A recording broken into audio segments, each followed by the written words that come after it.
జగన్ రాజీనామా. ప్రస్తుతం ఈ విషయం సోషల్ మీడియాలో చాలా వైరల్గా మారింది. వైఎస్ అవినాష్ తన పదవికి రాజీనామా చేసి ఆయన ప్లేస్లో వైఎస్ జగన్ ఎంపీగా పోటీ చేసి పార్లమెంట్కి వెళ్తారని సోషల్ మీడియాలో బాగా ప్రచారం జరుగుతుంది. అసలు జగన్ రాజీనామా చేసే అవకాశం ఉందా? ఒకవేళ చేస్తే ఏం జరుగుతుంది? వైఎస్ఆర్సీపీ పార్టీ మొన్న జరిగిన ఎలక్షన్లో ఘోర పరాజయం ఎదుర్కొంది. ఇప్పటికే క్యాడర్ ఇంకా ఆ ఓటమి నుంచి తేరుకోలేదు. ఈ సమయంలో జగన్ రాజీనామా చేస్తే క్యాడర్ దాన్ని ఎలా తీసుకుంటుంది అని ఆలోచించాలి. మళ్ళీ ఎలక్షన్ అంటే క్యాడర్ అదే ఉత్సాహంతో పనిచేస్తుందా? చేయకపోవచ్చు. ఎందుకంటే మొన్న ఎలక్షన్కే క్యాడర్ మొత్తం మానసికంగా, ఆర్థికంగా దెబ్బతినింది. మళ్ళీ ఈ సమయంలో ఎలక్షన్ అంటే క్యాడర్ పెద్దగా పని చేయకపోవచ్చు. బై ఎలక్షన్ అంటే చంద్రబాబు గారికి ఒక ఆట లాంటిది. ఎప్పుడు బై ఎలక్షన్ ఆయన అధికారంలో ఉన్నప్పుడు వచ్చినా ఆయన ఎత్తులతో పక్కా గెలుస్తూ వచ్చాడు.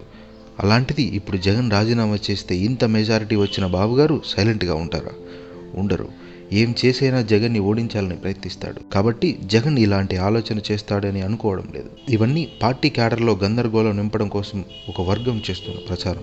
కొన్ని పత్రికలైతే నిన్న జరిగిన వైఎస్ఆర్ జయంతి సందర్భంగా ఆయన సమాధి దగ్గరే రాజీనామా చేస్తాడని రాసుకొచ్చాయి. కానీ అలా ఏం జరగలేదు. కాబట్టి జగన్ రాజీనామా అన్నది జరగకపోవచ్చు.